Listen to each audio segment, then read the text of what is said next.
Hi friends, coolie का एक review देखने को मिला है। तो वो रिव्यू अब एक आया है तो सोचा आपके साथ शेयर करूँ। एक ने शेयर भी किया था। देखो, जैसा कि मैं पहले भी बोला हूँ, कभी कभी ऐसा अब इसके भी इस फिल्म के भी शोज़ आई थिंक 14 तारीख से 13 तारीख से ही प्रीमियर्स इसके शायद यूएसए में है, जैसे कि वॉर के भी।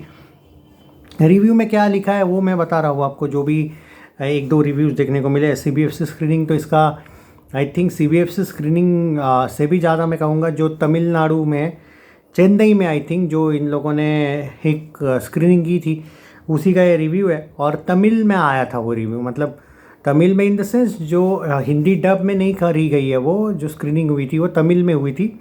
उसका एक रिव्यू है जो इन्होंने शेयर किया है। हालांकि वो तमिल में नहीं था। रिव्यू अच्छा लगा वो देख के, मतलब तमिल में होता तो मैं नहीं बता पाता कि क्या लिखा है। उन्होंने लिखा तो तमिल में है लेकिन ट्रांसलेशन अवेलेबल था, तो वो रिव्यू सोचा आपके साथ शेयर करूँ।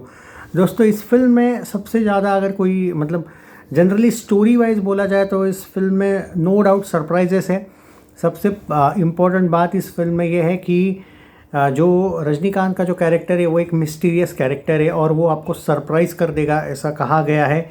वो एग्जैक्टली कौन है ये फिल्म में बहुत ही बेहतरीन तरीके से एक तरीके से क्या कहते हैं उसको एक्सपोज किया गया है। मतलब जो एक क्लाइमैक्स से भी ज़्यादा कहा जाए कि एग्जैक्टली उसका क्या मिशन है और वो कौन है, ये बहुत इम्पोर्टेंट लोकेश ने उसको प्रेजेंट किया है। आमिर खान का जो कैरेक्टर है वो एक मिस्टीरियस वे में उसको आई थिंक ऐसा बोला जाता है कि उसका क्लाइमैक्स में बहुत ज़्यादा इम्पोर्टेंस है। आमिर खान का कैरेक्टर बहुत ही ज़बरदस्त तरीके से उसका फेस ऑफ दिखाया गया है।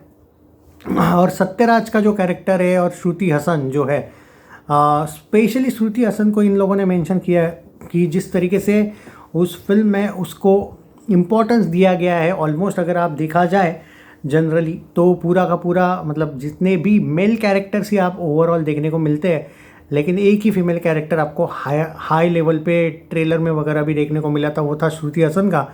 और श्रुति हसन का जो कैरेक्टर है वो शायद एक पॉजिटिव भी है और ग्रे शेड वाला भी कैरेक्टर है। देखते हैं कि क्या है क्या नहीं। स्टोरी वाइज उन्होंने ज़्यादा कुछ बताया नहीं है, बट जो नागार्जुन जो है वो बहुत बड़ा एम्पायर है उसका, और सब इलीगल धंधे वगैरह उसके चलते हैं और कौन से चीज़ के आड़ में वो क्या कांड कर रहा है, यही एक बहुत बड़ी मिस्ट्री है। बहुत से लोग उसके अंडर है, पूरा मतलब एक डायरेक्ट एम्पायर जैसे रोलेक्स का दिखाया गया था।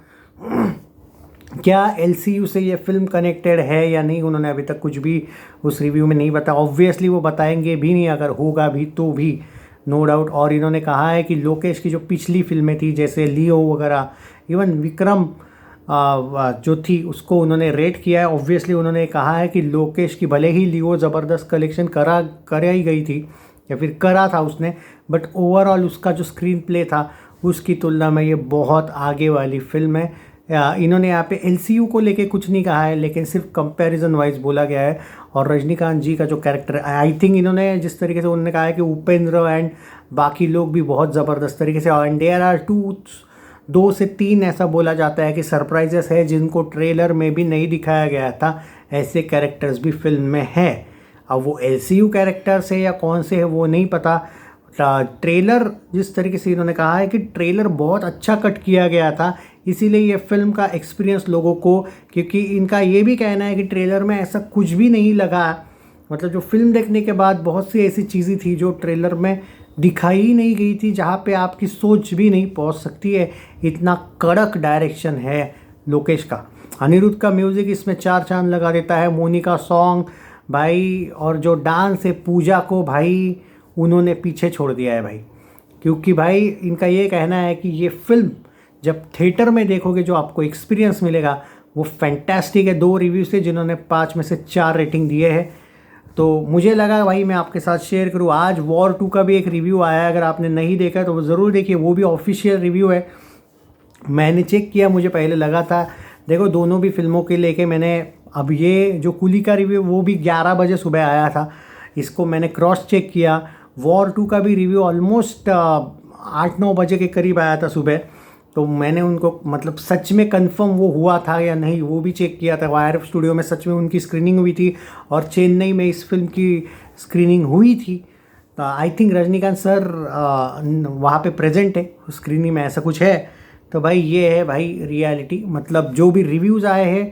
अब देखो भाई क्या है कि कोई भी अर्ली रिव्यूज़ पे बिलीव नहीं करता, एंड एक्चुअली मैं भी नहीं करता उतना।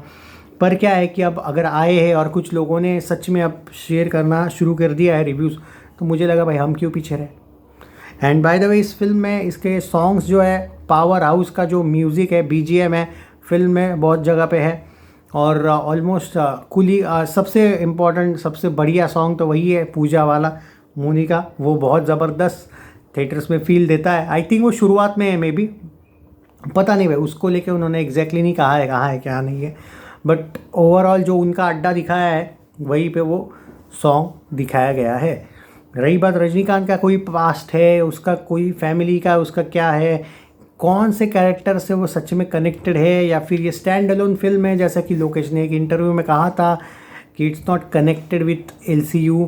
क्या कूली का अलग यूनिवर्स बनाया जाएगा, ये भी देखने लायक बात होगी, क्योंकि अभी तक ये कहीं पे भी कंफर्म आया नहीं है कि कूली एक यूनिवर्स से, एलसीयू से कनेक्टेड है।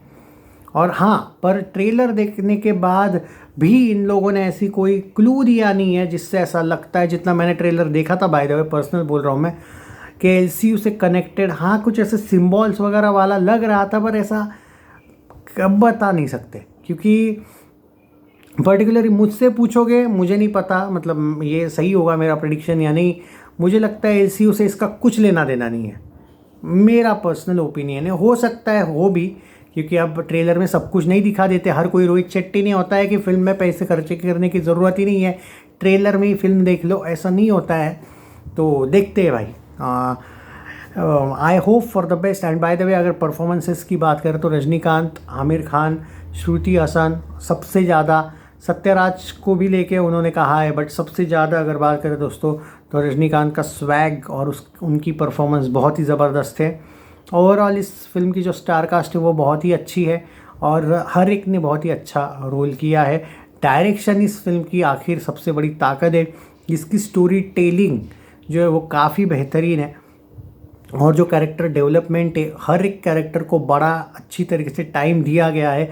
ऐसा होता नहीं है इतनी बड़ी फिल्म में, क्योंकि जनरली ऐसा होता है कि कभी कभी जल्दबाजी हो जाती है, लेकिन नहीं, आपको हर एक कैरेक्टर का एक अच्छा इंट्रोडक्शन सीन देखने को मिलने वाला है, और हर एक कैरेक्टर को अच्छे वे में प्रेजेंट किया गया है कि it's not only for Rajni sir, उनका ऑब्वियसली सबसे बेस्ट इंट्रोडक्शन सीन है, लेकिन हर एक जो बाकी ये गैंग वगैरह दिखाई है, सो सबके कैरेक्टर्स को लेकर भी इन लोगों ने कैरेक्टर डेवलपमेंट की इन शॉर्ट इन्होंने तारीफ़ की, और कहानी के प्लॉट की, मतलब जो एक प्लॉट रहता है ओवरऑल कहानी और प्लॉट, उसके बारे में अच्छे खासा देखते हैं भाई। एंगेजिंग है, ट्विस्ट एंड टर्न्स। उन्होंने तो ये भी कहा है कि there are 2 to 3 big surprises and reveal होने वाली है इस फिल्म में। अब देखते हैं कि क्या ये लोकी यूनिवर्स है, एलसीयू है लोकेश का, या फिर क्या ये स्टैंड अलोन फिल्म है, और क्या ये शायद कूली का यूनिवर्स बनने वाला है, ये वक्त बताएगा। चैनल सब्सक्राइब नहीं किया है तो कर लीजिए। मुझे लगा भाई रिव्यू आए थे तो सोचा शेयर करूँ। Take care.